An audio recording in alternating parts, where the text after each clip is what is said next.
नमस्कार साथियों, मैं हूं आपका दोस्त नरेंद्र सिंह और आपका एनएस पॉलिटिकल साइंस चैनल पर स्वागत है। हमने पिछले कुछ वीडियो में समकालीन विश्व के बारे में जानकारी प्राप्त की। अब हम दक्षिण एशिया के बारे में बात करेंगे। सबसे पहले हम दक्षिण एशिया का मैप देख लेते हैं कि ये किधर स्थित है। एशिया के दक्षिण में, और जहाँ पर कि भारतीय उपमहाद्वीप जिसे आप देख सकते हैं, उसमें स्थित विभिन्न देशों को दक्षिण एशिया कहा जाता है, जिसमें कि यहाँ पर बांग्लादेश है, यहाँ भूटान है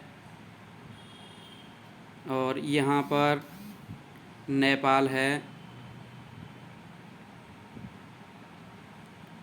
और पाकिस्तान, श्रीलंका और एक द्वीपीय देश है जो कि मालदीव। तो इस तरह से इन 7 देशों को मिलाकर के दक्षिण एशिया शब्द का प्रयोग किया जाता है इस भौगोलिक प्रदेश के लिए। कभी कभी प्राचीन काल में या कभी किसी समय अफ़गानिस्तान, यहाँ पर जो कि एक प्रदेश है अफ़गानिस्तान, यहाँ पाकिस्तान से लगा हुआ हिस्सा है, इस जगह को भी हम शामिल कर लेते हैं। इसके बारे में बाद में हम जानेंगे। तो ये जो क्षेत्र है दक्षिण एशिया के नाम से जाना जाता है। तो इसकी शुरुआत करते हैं। अब हम शुरू से लेते हैं, इस अध्याय को विस्तृत रूप में लेंगे जिससे कि हमारी समझ में आ सके कि ये आखिर है क्या। देखिए, सबसे पहले हम यहाँ शुरुआत में देखते हैं कि ये प्रदेश है या ये भौगोलिक प्रदेश है वो उपनिवेश रहा है।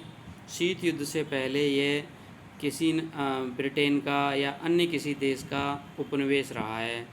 इसके अलावा यहाँ पर जब ये स्वतंत्र हो गए ये देश, तो इनमें बंटवारे के लिए विवाद भी हुए हैं, जैसे कि सीमा विवाद, नदी जल विवाद, अतिरिक्त विद्रोह, जातीय संघर्ष, बंटवारे को लेकर के झगड़े। इस तरह के झगड़े 1950 के बाद होते रहे हैं और ये 50 से पहले क्या रहा था? उपनिवेश रहा था। देखिए, इस बुक में ये एक महत्वपूर्ण चीज़ दी हुई है, लिबर्टी लीडिंग द पीपल। ये येगनी डेलार्को ने लिखी है बुक और ये पेंटिंग बनाई है शीर्षक से लिबर्टी लीडिंग द पीपल। स्वतंत्रता की देवी को जनता की अगुवाई करते हुए चित्रित किया गया है। इसे आप देख लें।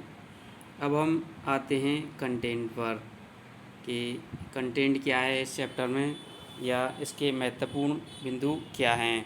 तो महत्वपूर्ण बिंदुओं में हम यहाँ पर देखेंगे कि कौन कौन से देश हैं। देखिए, बांग्लादेश, भूटान, भारत, मालदीव, नेपाल, पाकिस्तान, श्रीलंका के लिए दक्षिण एशिया शब्द का प्रयोग किया जाता है। और इस भौगोलिक प्रदेश कहाँ से कहाँ तक है? ये हिमालय पर्वत श्रृंखला से लेकर के हिंद महासागर तक, पश्चिम में अरब सागर से लेकर के पूर्व में बंगाल की खाड़ी तक ये विशिष्ट भौगोलिक प्रदेश है। यहाँ की भाषा, सामाजिक, सांस्कृतिक अनूठेपन के लिए ये विशेषता रखता है।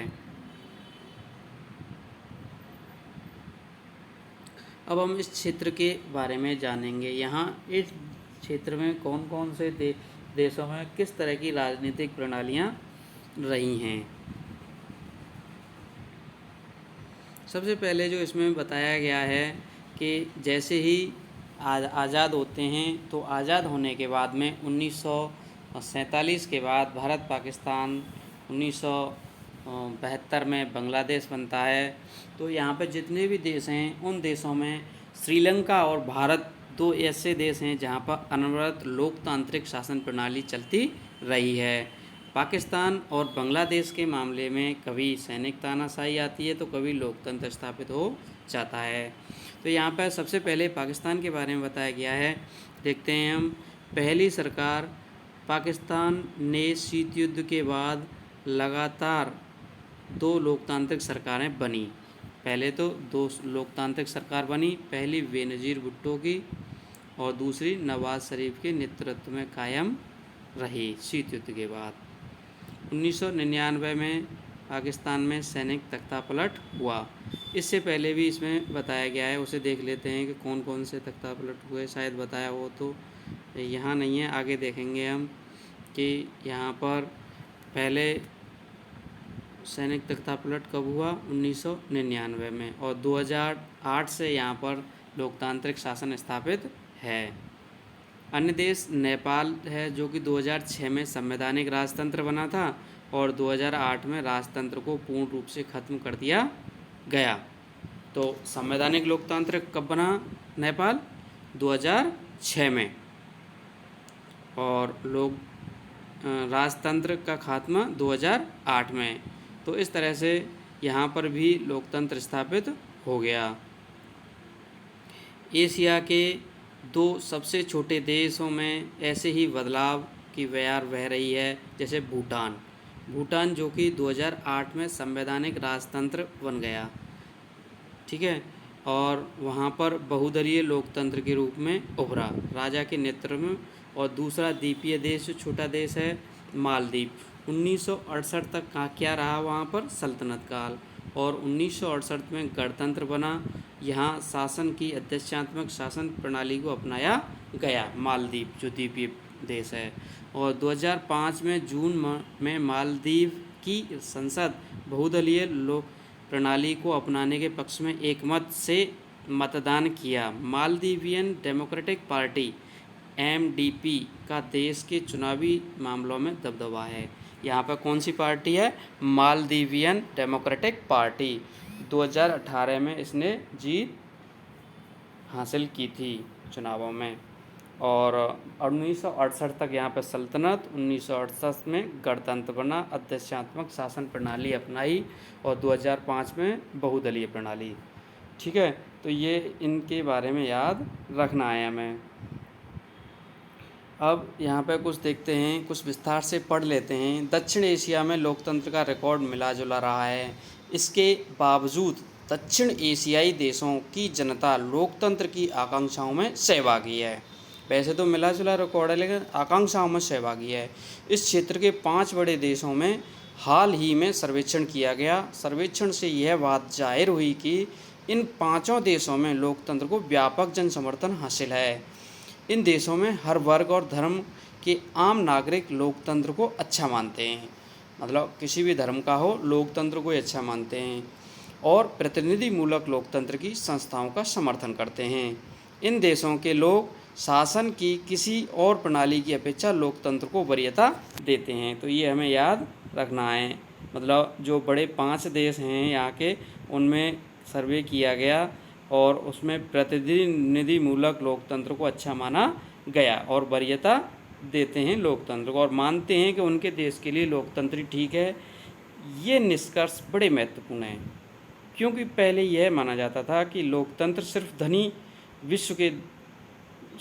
विश्व के धनी देशों में फल फूल सकता है। इस लिहाज से देखें तो दक्षिण एशिया के लोकतंत्र के अनुभवों में लोकतंत्र का वैश्विक कल्पना का दायरा बड़ा है। तो लोकतंत्र का दायरा यहाँ पर बड़ा है। ये 5 देशों के बारे में बताया गया है। यहाँ पर ये स्रोत दिए हुए हैं कुछ। जन्म के समय प्रत्याशा सर्वाधिक बांग्लादेश में है और भारत में 68 है। तो ये आप देख लें, इसमें कोई ख़ास ज़्यादा नहीं है। हाँ, ये बहुत ही महत्वपूर्ण तालिका है, इसे हम एक एक करके पॉइंट को समझेंगे।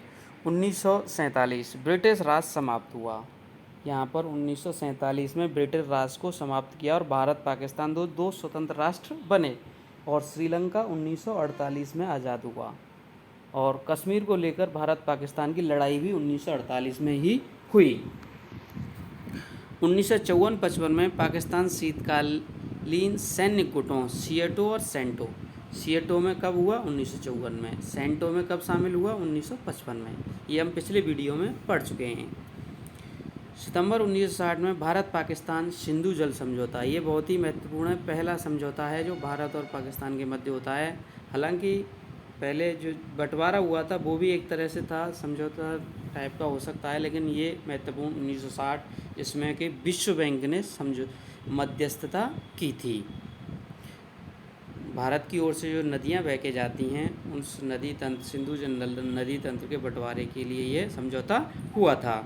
भारत चीन के बीच विवाद 1962 में होता है। 1965 में भारत पाक युद्ध होता है और भारत पाक संयुक्त राष्ट्र का भारत पाक पर्यवेक्षण मिशन चलता है फिर।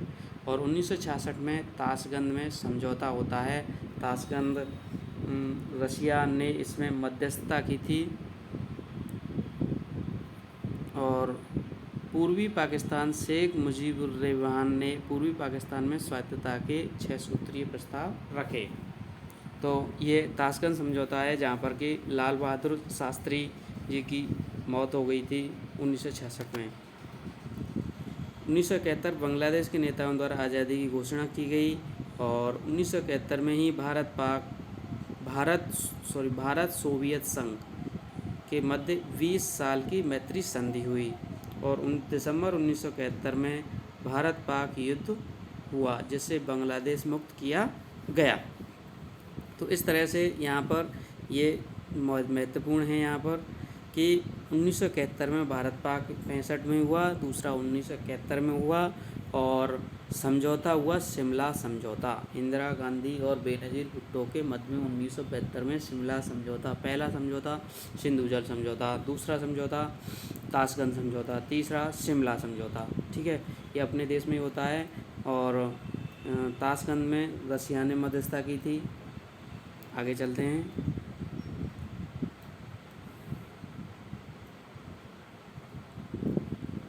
उन्नीस में भारत ने परमाणु परीक्षण किए।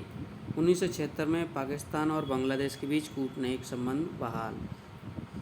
अब देखिए ये महत्वपूर्ण है। 1975 सार्क दक्षेस, हिंदी में दक्षेस कहते हैं, दक्षिण एशियाई संगठन जो है दक्षिण क्षेत्रीय देशों का संगठन था। पहला सम्मेलन ढाका में होता है 1985 में और दक्षेस के घोषणा पत्र पर हस्ताक्षर किए जाते हैं जिसका मुख्यालय कहाँ रखा जाता है, नेपाल के काठमांडू में। 1987 में भारत श्रीलंका समझौता होता है और भारत शांति सेना श्रीलंका में भेजता है जो कि 90 तक रहती है वहाँ पे। 1988 में मालदीव में भाड़े के सैनिक जब तख्तापलट करना चाहते हैं तो उस समय भारत अपनी सेना वहाँ भेज करके तख्तापलट को नाकाम करता है।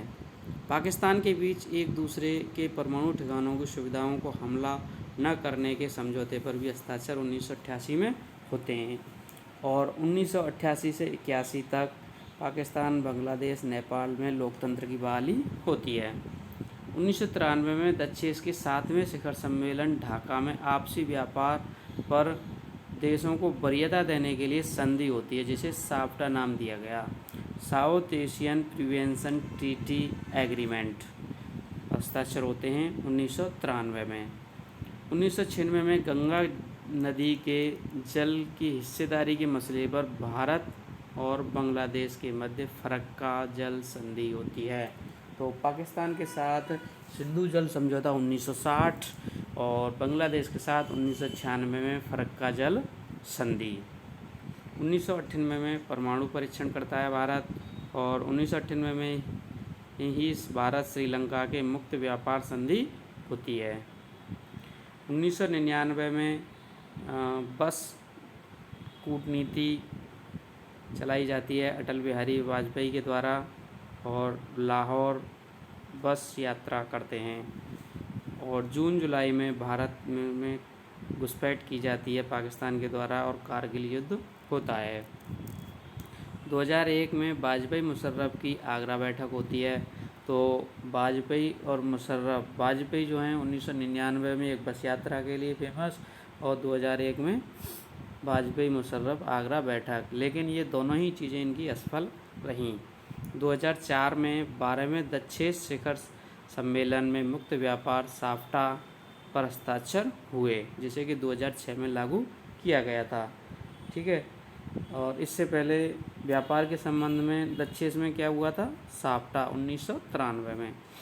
2007 में अफ़गानिस्तान को दक्षेश का सदस्य बनाया गया। 18वां दक्षेश सम्मेलन काठमांडू में हुआ।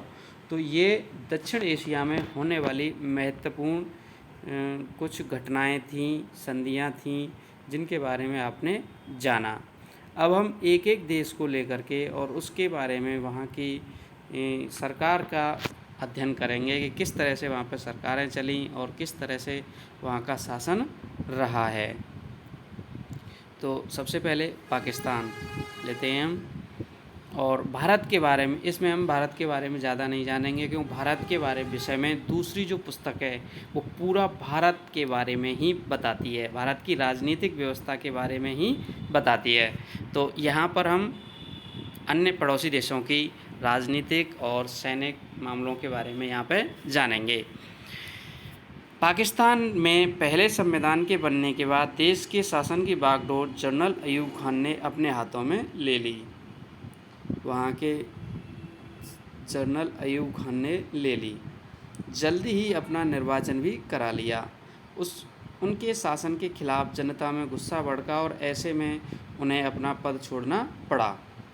इससे एक बार फिर सैनिक शासन का रास्ता साफ हुआ और जनरल याहिया खान ने शासन की बागडोर संभाली। अब पहले जनरल अयूब खान, फिर जनरल याहिया खान, इन्होंने भी सैनिक शासन बनाया। सैनिक शासन के दौरान पाकिस्तान को बांग्लादेश संकट का सामना करना पड़ा। किसके समय? याहिया खान के शासन के समय बांग्लादेश बना। पाकिस्तान को बांग्लादेश संकट 1971 में भारत पाक के साथ पाकिस्तान युद्ध हुआ और युद्ध में परिणामस्वरूप पूर्वी पाकिस्तान टूट करके एक स्वतंत्र देश बन गया, बांग्लादेश कहलाया। इसके बाद पाकिस्तान में जुल्फ़िकार अली भुट्टो की सरकार बनती है, जो कि कैसी होती है? लोकतांत्रिक सरकार होती है। वो 1971 से 1977 तक कायम रहती है। 1977 में फिर एक जनरल आता है जो कि वहाँ सैनिक था, जनरल जिया उल हक। तो ये सारी चीज़ें आप नोट करते चलें। जनरल सबसे पहले कौन थे? दूसरे याहिया खान, तीसरे जिया उल हक 1977 में आते हैं। और 1982 के बाद जनरल जिया उल हक को लोकतंत्र समर्थक आंदोलन का सामना करना पड़ा और 1988 में एक बार फिर बेनज़ीर भुट्टो की नेतृत्व में लोकतांत्रिक सरकार बनी। तो इस तरह से यहाँ पर कभी लोकतांत्रिक सरकार रहती है, कभी सैनिक शासन आता रहता है। बेनज़ीर भुट्टो की पार्टी का नाम क्या है, ये भी हम नोट कर लेते हैं। बेनज़ीर भुट्टो की जो पार्टी है उसका नाम है पाकिस्तान पीपल्स पार्टी और मुस्लिम लीग। ये दो पार्टियां हैं बड़ी। बेनज़ीर भुट्टो की है पाकिस्तान पीपल्स पार्टी। निर्वाचित लोकतंत्र की यह अवस्था 1999 तक कायम रहती है। कब से? 1988 से।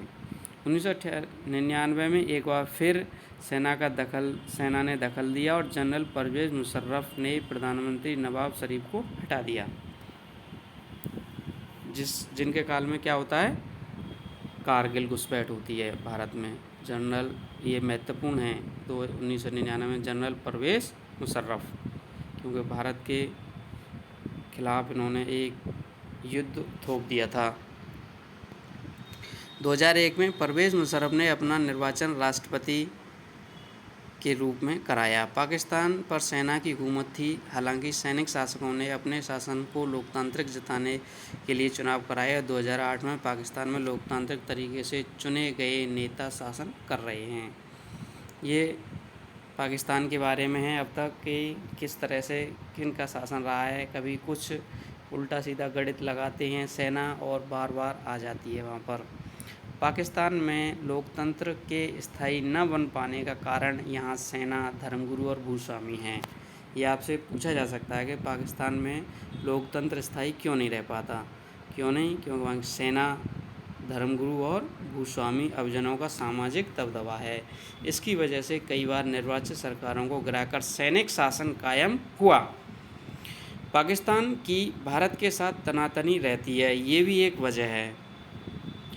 अक्सर ये समूह दलील देते हैं कि पाकिस्तान के राजनीतिक दलों और लोकतंत्र में खोट है और राजनीतिक दलों के स्वार्थ साधन तथा लोकतंत्र की धमा चौकड़ी में पाकिस्तान की सुरक्षा खतरे में पड़ेगी, इसलिए सैनिक तानाशाह वहाँ पर सही रहेगा।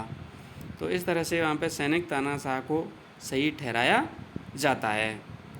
पाकिस्तान में लोकतांत्रिक शासन चले, इसके लिए कोई ख़ास अंतर्राष्ट्रीय समर्थन भी नहीं मिला है। तो ये भी एक कारण हो सकता है कि कोई ख़ास अंतर्राष्ट्रीय समर्थन नहीं है। इस वजह से भी सेना को अपना प्रभुत्व कायम करने के लिए बढ़ावा मिला। अमेरिका तथा अन्य पश्चिमी देशों ने अपने अपने स्वार्थों से गुजरे वक्त में पाकिस्तान में सैनिक शासन को बढ़ावा दिया है। इन देशों को इस आतंकवाद से डर लगता है, जिसे ये देश विश्वव्यापी इस्लाम आतंकवाद कहते हैं। विश्वव्यापी इस्लाम आतंकवाद, ये विश्वव्यापी इस्लाम आतंकवाद कब आया था? 2001 में, जब अमेरिका के ट्रेड सेंटर पर हमला हुआ था। इन देशों को यह भी डर सताता है कि पाकिस्तान के परमाणविक हथियार कहीं इन आतंकवादी समूहों के हाथ न लग जाएं। इन बातों के मद्देनजर पाकिस्तान को ये देश पश्चिम और दक्षिण एशिया में पश्चिमी हितों का रखवाला मानते हैं। तो इस तरह से पश्चिमी देश भी इनका समर्थन करते रहते हैं। तो ये पाकिस्तान की सरकार के बारे में था और पाकिस्तान में लोकतंत्र नहीं रह पा रहा है, उसके कारण बताए गए हैं। तो हमने इस वीडियो में जाना कि एक तो दक्षिण एशिया के बारे में जाना, कौन कौन से देश हैं। दूसरा हमने जाना कि यहाँ पर कौन कौन से देश में किस तरह की घटनाएं हुई, महत्वपूर्ण डेटों के बारे में जाना। ये जो सारणी है, आप इसे एक बार दोबारा से सुनें और समझें और नोट करें। और सभी अपने बहन भाइयों को जो भी कंपटीशन की तैयारी कर रहे हैं, एनसीईआरटी की पॉलिटिकल साइंस देखना चाहते हैं, सुनना चाहते हैं, तो उन्हें ये ज़रूर शेयर करें, लाइक करें और चैनल को सब्सक्राइब करें। Thank you.